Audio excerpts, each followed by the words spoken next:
Welcome to Mindset Matters Book Club YouTube channel. Please subscribe and like to hear new book summaries. We are so excited to have you with us today. We're doing a deep dive into a truly insightful book, The Mountain Is You, Transforming Self-Sabotage into Self-Mastery by Brianna Wiest. Yeah, this is a big one. And if you've ever felt like your life is just, stalled out right when things should be taking off, or you find yourself repeating the same patterns over and over, then this deep dive is absolutely for you. It really is. Okay, so let's just jump right in and unpack the core idea, because it completely reframes how we think about things like failure or, weakness or not having enough willpower. Right. Our mission today is to go straight to the central argument of this book, which is, it's kind of revolutionary. The idea is that self-sabotage is not a flaw. It's not a moral failing. Not at all. Wiest argues it's an intelligent, an unconscious mechanism. And it's designed to protect you from something your brain thinks is an even bigger threat. That shift in perspective it's everything, isn't it? It changes the whole game. The entire path to self-mastery, according to the book, is about moving past that surface-level symptom. The procrastination, the sudden fight, the urge to just run away. Right, the behavior. Exactly. And instead, understanding this hidden mechanism, we have to figure out why our brain is trying to keep us small or stuck, because, it genuinely believes it's keeping us safe or protecting our identity. And what I find so fascinating is how she uses these natural metaphors to make this idea, which is kind of harsh, self-inflicted pain. Yeah. She softens it.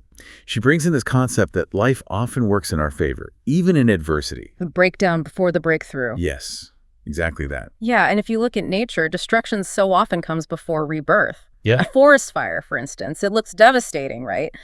But in the short term, yes, but long term, it's absolutely essential for the ecology. It forces new seeds to sprout. It clears out all the dead growth. Or a star. I love that one. Oh, the star analogy is perfect. Yeah. It has to suffer this immense gravitational collapse and implosion before it can become something so much greater, like a supernova. The adversity isn't just random. It's a required pressure cooker for any kind of expansion. So if we apply that to ourselves, the mountain we're all facing are big challenges. It's not just bad luck or some obstacle that's, put in our way from the outside. The book is really clear that the mountain's a challenge that comes from these coexisting but conflicting needs inside of us. It's an internal fault line. That's the key. It requires reconciling two different parts of yourself.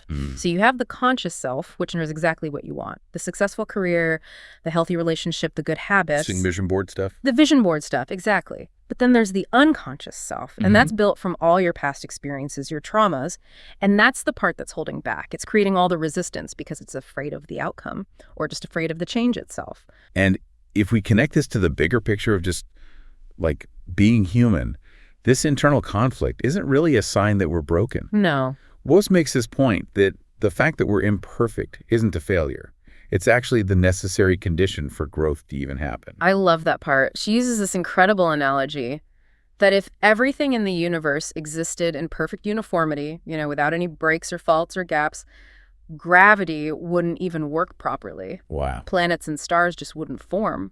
We need those points of stress and imperfection. They're like potential energy points, just waiting for expansion to be possible. Your imperfection is just a sign that you have potential you haven't realized yet. That reframes the entire self-help journey, doesn't it? Yeah. It suggests the path isn't about, aggressively stamping out your flaws. No, it's not a war against yourself. Right. It's about understanding and communicating with, and ultimately, reconciling those two conflicting forces inside you. It's about finding stability, not eradication. Precisely. So the mountain is often less about a challenge that's in front of us that we have to conquer, and more about an unstable foundation within us.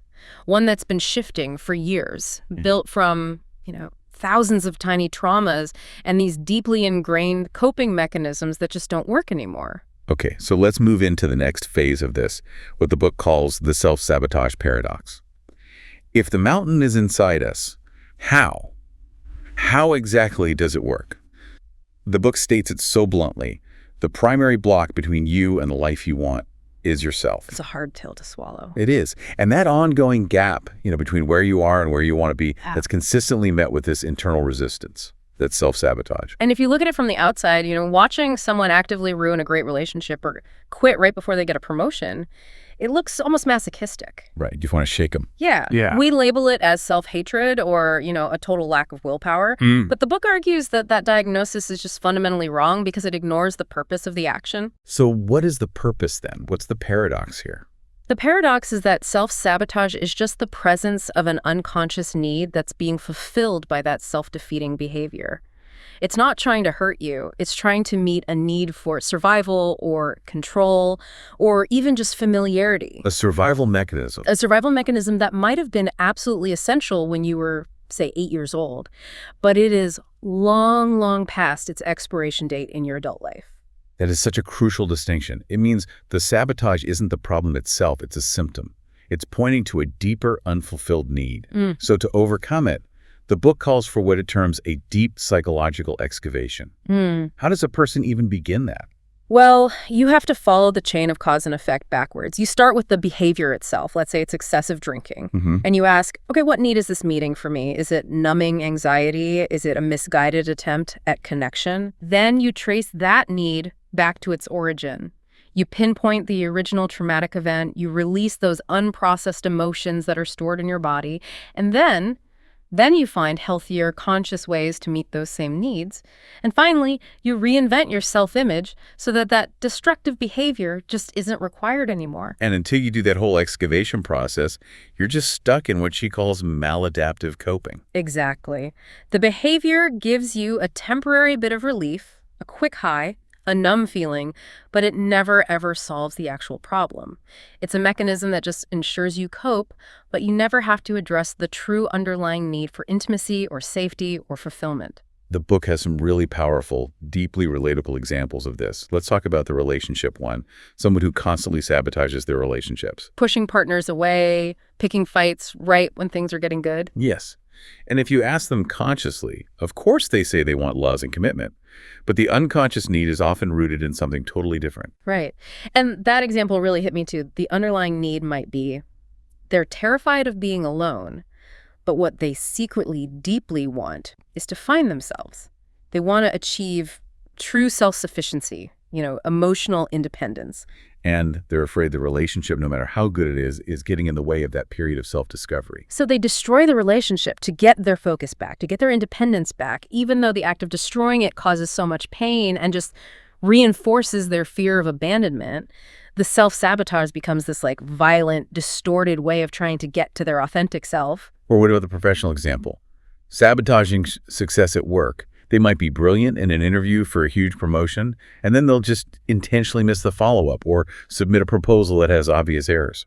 Consciously, they want the salary, they want the validation. But maybe what they truly want is to create art or be a writer or run a small ethical business, something their family or society might have called less ambitious or too risky. So the sabotage acts like a brake. It stops them from fully succeeding on someone else's terms, so they don't have to fully commit to a life they secretly find kind of empty. The bigger the salary, the harder it is to walk away, so the subconscious just stops them from getting the salary in the first place. The message is so clear. Look at the self-defeating behavior and ask, what need is this desperately and inefficiently trying to fulfill? It just shifts the whole thing away from blame and shame and toward deep psychological understanding. And that leads us right into our next section, which is about the 3 primary root causes of holding back. The first cause Wiest identifies is self-sabotage from irrational fear. And the core lesson here is that the surface problem is almost never the real issue. And trying to fix that surface problem is useless. It's like trying to rip off a Band-Aid when the wound underneath hasn't even started to heal. You just burn all your energy fighting the wrong battle. Absolutely. Wiest gives this really specific, detailed example of a person who has an acute fear of being a passenger in a car. They spend all their mental energy managing the anxiety of the moving car, focusing on the speed, the traffic, all the perceived risks. But the surface fear, the car itself, that isn't the real problem. When you dig down, you realize the car represents these external forces that are moving you forward without your absolute control. Exactly. So the real fear might be this profound, generalized loss of control in their life. Or it could be a passive, unconscious resistance to moving forward into a new life chapter like marriage or a new city or some adult responsibility they're avoiding. So once that real issue is identified, like, oh, I frequently give up my personal power in my relationships, then you can work on the source. Right. You stop fighting the symptom, which is the car anxiety, and you start addressing the underlying pattern of passivity. You start taking decisive action in your career or setting firm boundaries with your family, and the anxiety in the car gets better because the root fear of powerlessness is finally being dealt with in real life. That makes perfect sense.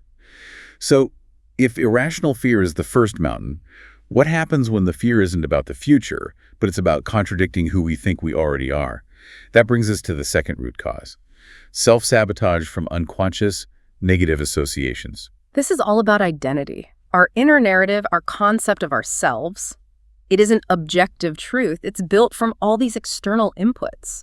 Our parents' opinions, childhood traumas, what our friends think, early experiences. And crucially, our brain's confirmation bias works 20/47 to prove those pre-existing beliefs right. Yes, it's constantly seeking evidence that confirms our familiar self-concept, even if that self-concept is, deeply unhappy. Which sets up this ultimate contradiction, the negative goal association. Sabotage happens when we have this deep-seated negative link between achieving a goal and being the kind of person who has that thing. So we're forced to protect our old familiar identity. The financial example in the book is just so spot on here.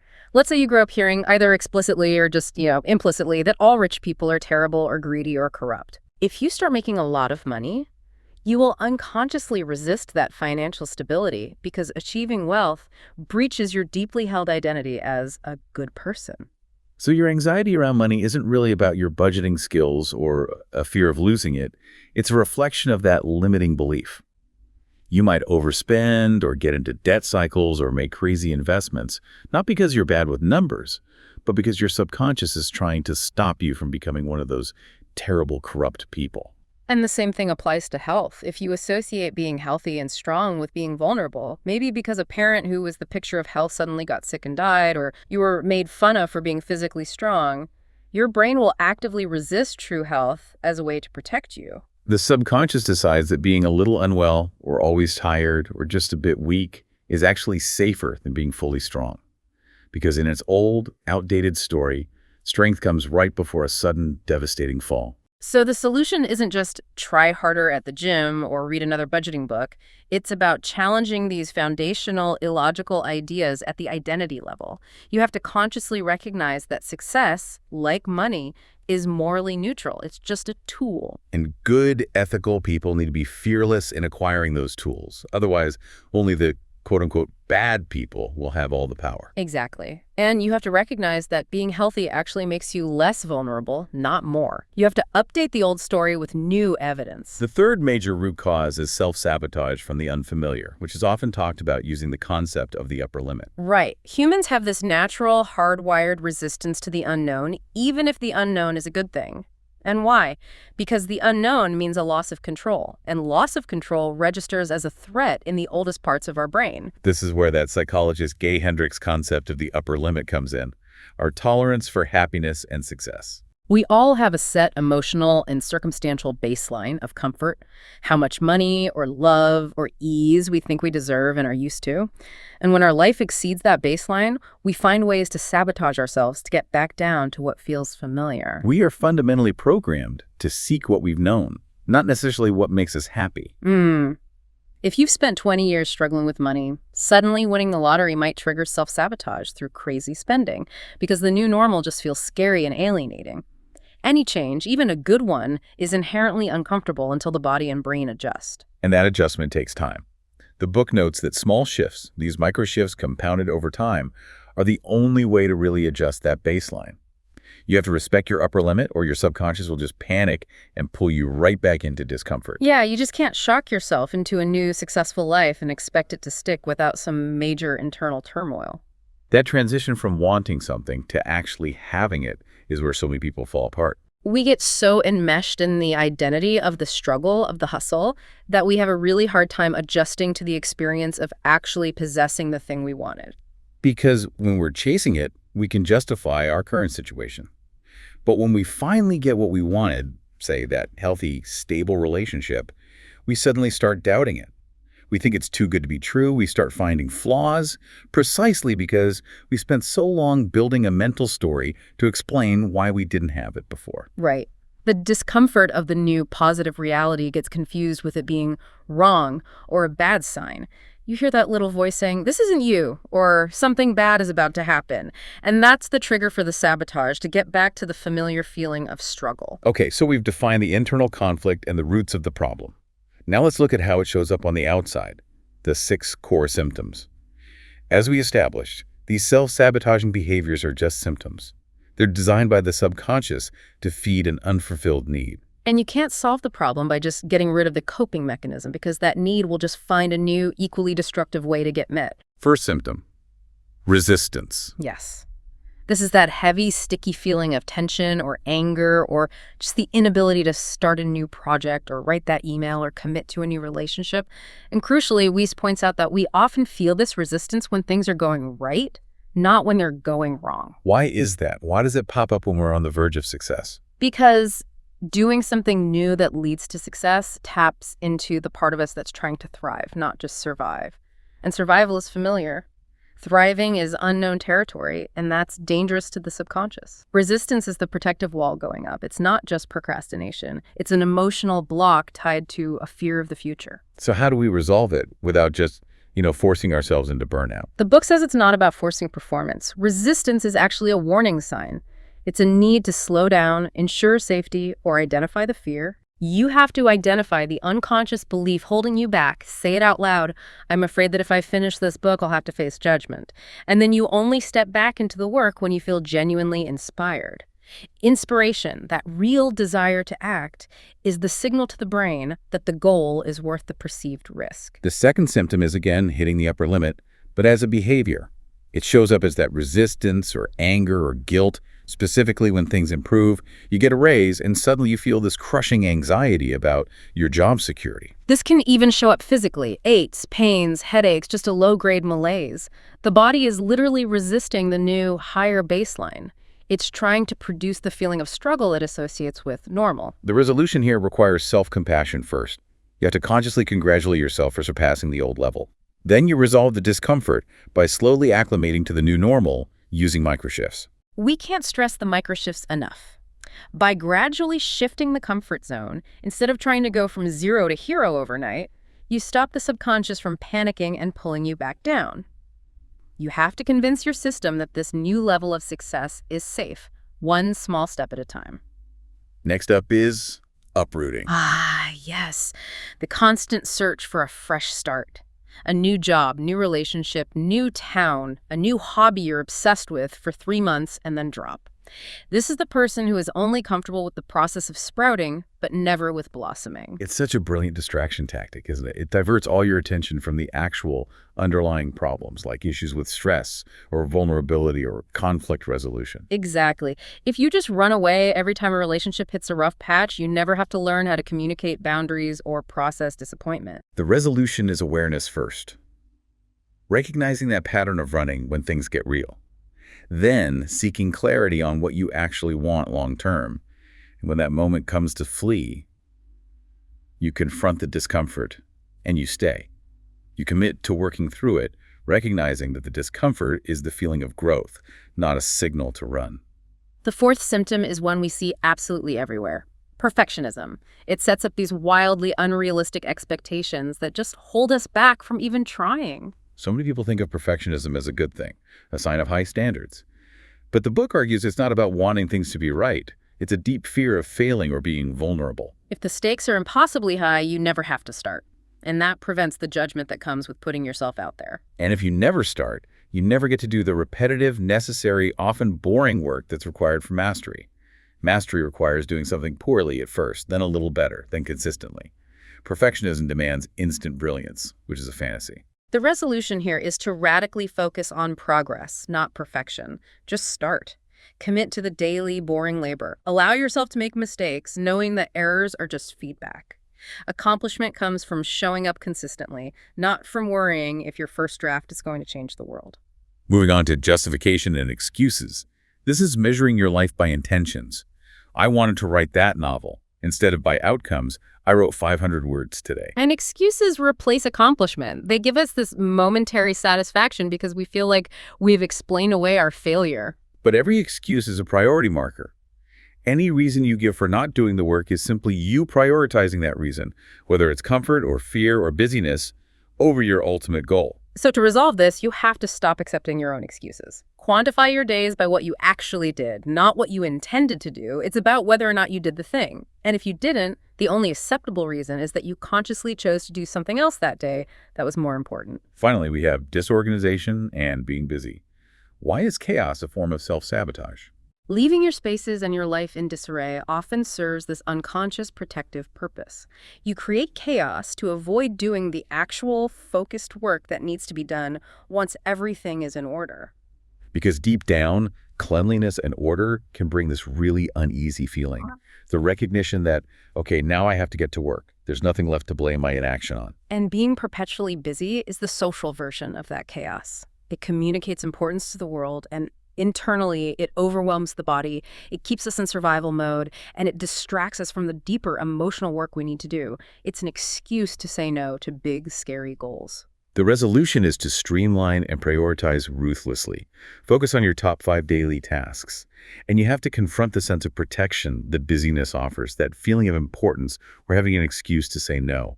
You have to find healthier ways to state your boundaries and build real self-confidence. All of these behaviors, resistance, uprooting, busyness, they're all the subconscious trying to meet a need.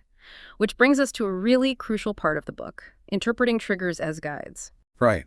The negative emotions that pop up when we sabotage, they aren't the problems themselves. They're internal guidance systems that whisper until they scream. And they only become chronic issues when we suppress them instead of listening to their message. Wiest spends a lot of time distinguishing between the pure emotion and its shadow side. Let's start with anger. It gets mischaracterized all the time by its shadow, which is aggression, and it gets labeled as destructive. But the book calls it a beautiful, transformative emotion. So if anger is transformative, what's its function? Its function is to show us where our boundaries are and what we find unjust or intolerable in our life right now. It is meant to mobilize us. To initiate action. Yes, for self-change and self-protection. It's not meant to be projected onto other people. When we bury it, instead of using it as the fuel to change our own life, our habits, our situation, our lack of boundaries, that's when it turns into aggression or resentment. You're supposed to use anger to see your limits clearly and make big changes, not to lash out. Okay, next up, jealousy. This one feels so toxic and competitive, but the book reframes it. Jealousy is fascinating. It's usually a cover-up emotion for a deeper sadness and, fundamentally, self-dissatisfaction. When you feel jealous of someone's success, it's not really about them. It's about a deep desire in you that you are suppressing your own willingness to pursue. So we condemn what we envy in other people. We create a moral reason why their success is bad, which just justifies our own inaction and keeps us comfortable. So how do we use this as a guide? The resolution is to use jealousy to pinpoint exactly what you want. When you see someone who has something you desire, you consciously congratulate them, genuinely feel happy for them. That act helps break down the mental barrier and opens you up to the possibility of receiving it too. It shifts the feeling from, why not me, to if they can do it, so can I. And then there's regret. This often feels like a punishment for past mistakes, just locking us into replaying old scenarios we can't change. But the book redefines regret. It's a mechanism to show us not what we wish we had done in the past, but what we absolutely need to create going forward. Regret is future-oriented motivation disguised as past pain. So for example, regretting not traveling when you were younger shouldn't lead to beating yourself up about lost time. It should motivate you to book a trip now. Exactly. It shows us what's imperative to change in the future to live up to our own standards. These emotions are all just signals, not dictators. Which brings us to a major lesson in this section. The need for disconnecting action and feeling. We are so often held back because we wait until we feel like making a change. And that feeling almost never comes. Right. Our feelings are fundamentally wired as comfort and safety systems. They give us a good feeling when we're doing what we've always done, because familiarity registers as safety. If a path feels unfamiliar or uncomfortable, even if it's a good path like a new routine, our feelings register a threat and they generate resistance. The key lesson then, which is foundational to self-mastery, is this. You must learn to take action before you feel like doing it. Logic, reason, and strategy have to guide your behavior, not your emotional comfort. Taking that first uncomfortable action is what builds the momentum and creates the motivation to keep going. Those positive feelings, inspiration, flow, excitement, they don't just happen, they follow the action. You have to override that initial emotional hesitation and guide your life with a vision of who you want to be, not who you used to be. And moving into the next section, we get into the neurological and psychological reasons why change is so incredibly hard, even when we understand all this stuff. It's not just about trying harder. It's biochemistry. First up, the anti-fragile mind and created adversity. The human mind is described as anti-fragile. It gets better, stronger, and more resilient with adversity and external pressure. Like a diamond forming under pressure, the mind needs a worthy challenge to stimulate it. And if we deny the mind real external challenges, which our modern culture with its obsession with ease and instant gratification totally encourages, it compensates by creating internal fabricated problems. This is where worry, overthinking, and catastrophizing come from. The mind needs something to overcome. So by actively seeking constant ease, we're actually weakening ourselves mentally. We're making ourselves more vulnerable to anxiety when real stress eventually hits. If we aren't engaged with real-world problems like building a business or volunteering in our community, the brain just makes up internal ones, like intense social anxiety, but without any real-world reward or growth for solving them. That is the definition of battling yourself. The goal isn't to seek misery, it's to choose your discomfort wisely. Choose to leave your comfort zone and endure some pain for a worthy cause, rather than sitting on the sidelines and letting your mind turn in on itself and chew on manufactured anxiety. The second major obstacle is the homeostatic impulse and confirmation bias. This is the physical mechanism that just yanks us back to what's familiar. The subconscious mind has a homeostatic impulse that regulates our mental self, kind of like how it regulates our heart rate or body temperature. It's always seeking equilibrium or stasis. This is why when you start a new routine, you feel so out of sorts. And this mechanism, combined with confirmation bias, means the brain is constantly filtering for information that proves our old beliefs right. If you spend years telling yourself, I'm an anxious person, your homeostatic impulse works to keep your anxiety levels in the range it considers normal.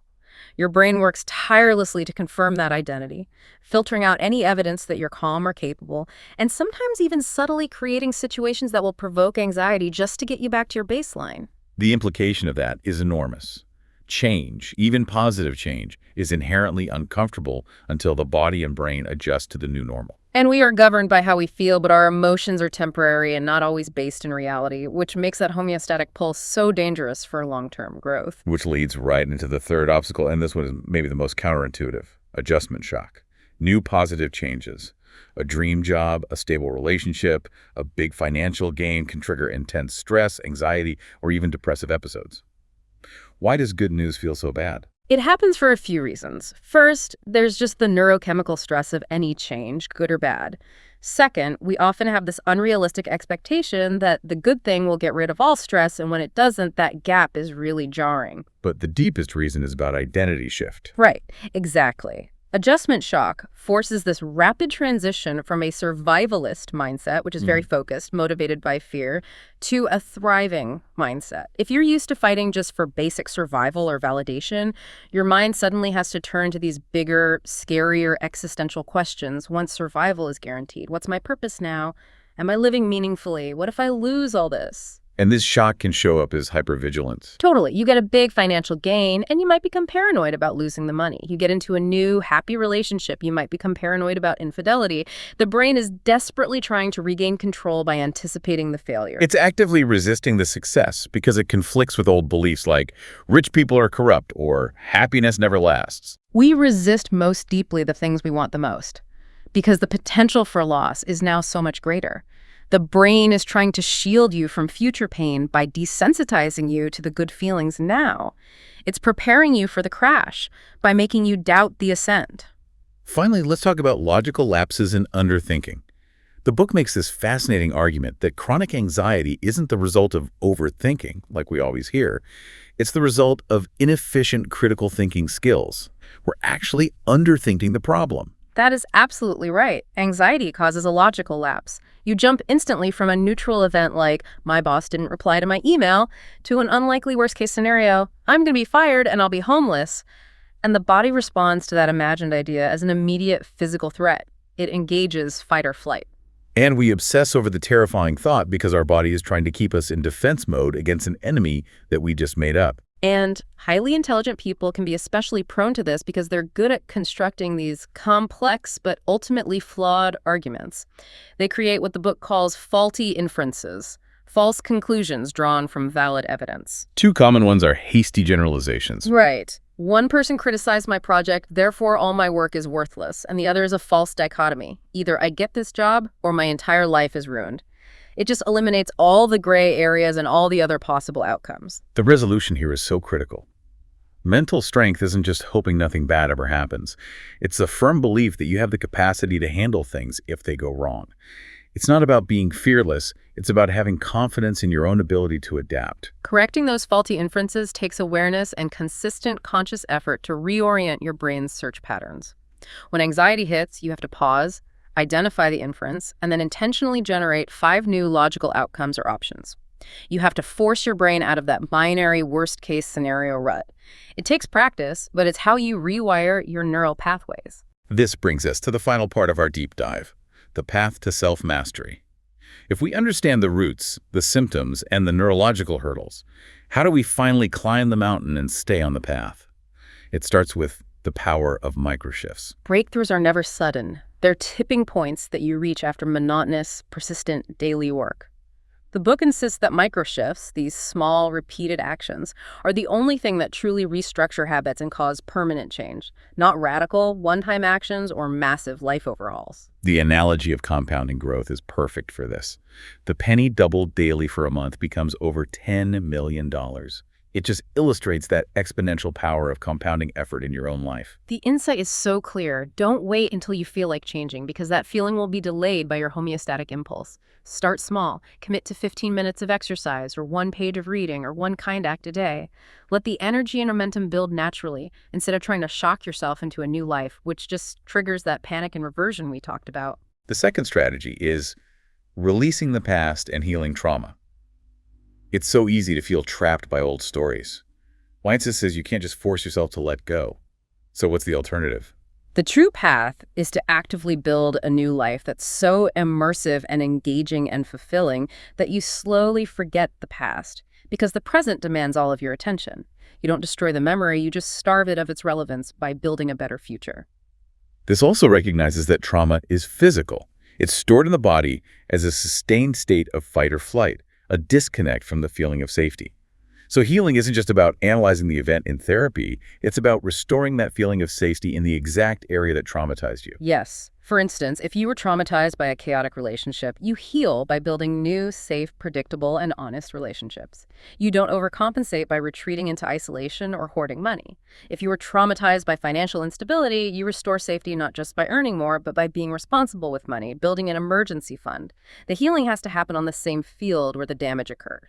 And there's a specific psychological trick mentioned for dealing with those persistent old memories. Re-entering the memory in your mind and superimposing a narrative of your healed, older self. You literally step into that memory and you give your younger self guidance, specific instructions, and concrete reassurance that everything is going to be okay. It's a therapeutic technique that allows that stunted, frightened part of you to reattach to the present moment and integrate the experience rather than staying stuck in the past. Next, we need to focus on adopting principles over inspiration. We live in a world that's obsessed with inspiration, the big idea, the motivational poster.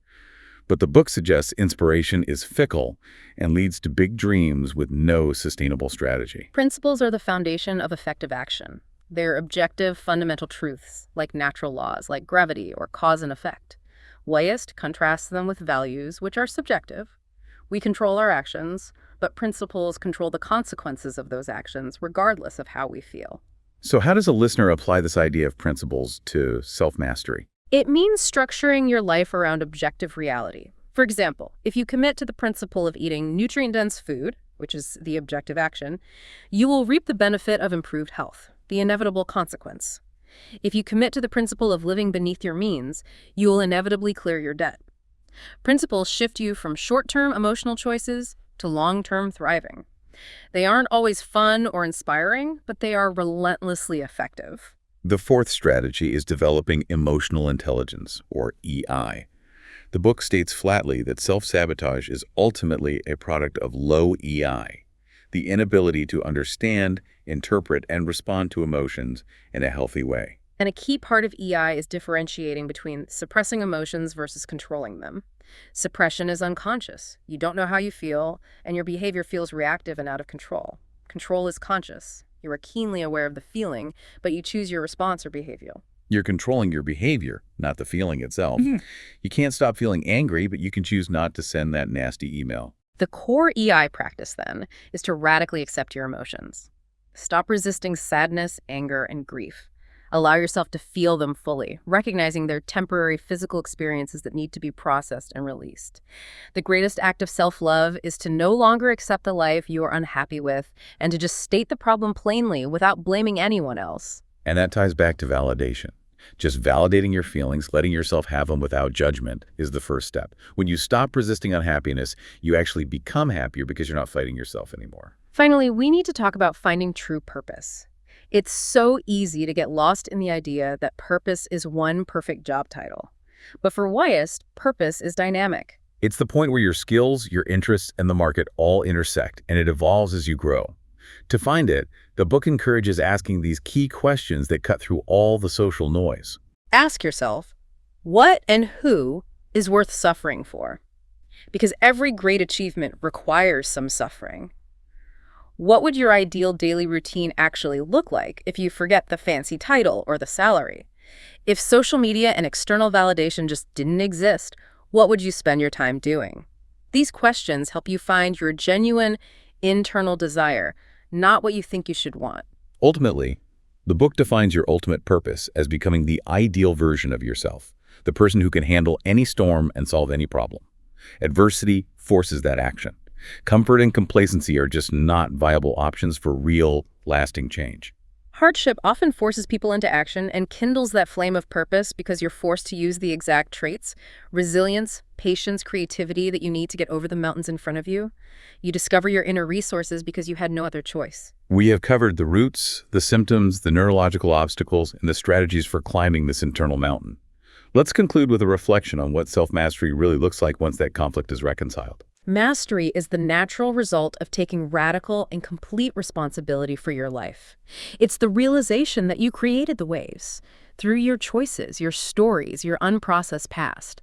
And now you must learn to ride them with skill. A true master understands that is not what happens to you, but how you respond that determines the quality of your life. The book offers this powerful final insight about why so many of us chase external transformation. The glow up or the big comeback story. The true transformation, the real glow up, is not about proving other people wrong. No, it's not a revenge body or a big success story that's meant for public consumption. If your entire motivation is to show up the people who dismissed you, it just means you're still orbiting around the opinions of people who didn't love you or see your worth. Your transformation is still dependent on them. The real glow up is internal. It's feeling so content, so stable, and so hopeful about your own future that you stop thinking about the past entirely. You stop worrying about what others think because you are so focused on how things actually feel underneath it all, that foundational stability. Whenever we desperately want to prove someone else wrong, we're really just trying to quiet our own disappointment that we didn't live up to our own expectations. The deepest, most enduring fulfillment comes when you silence that need for external applause. So here's our final provocative thought for you to carry forward from this deep dive. The next time you try to craft a glow-up that is compelling to other people, ask yourself why you were still waiting for their approval. The answer, almost always, is that you still do not have your own. One day, the mountain that was in front of you, the fear, the self-doubt, the habit of self-sabotage, it will be so far behind you, it will barely be visible in the distance. But who you become in learning to climb it, that will stay with you forever. That is the point of the mountain.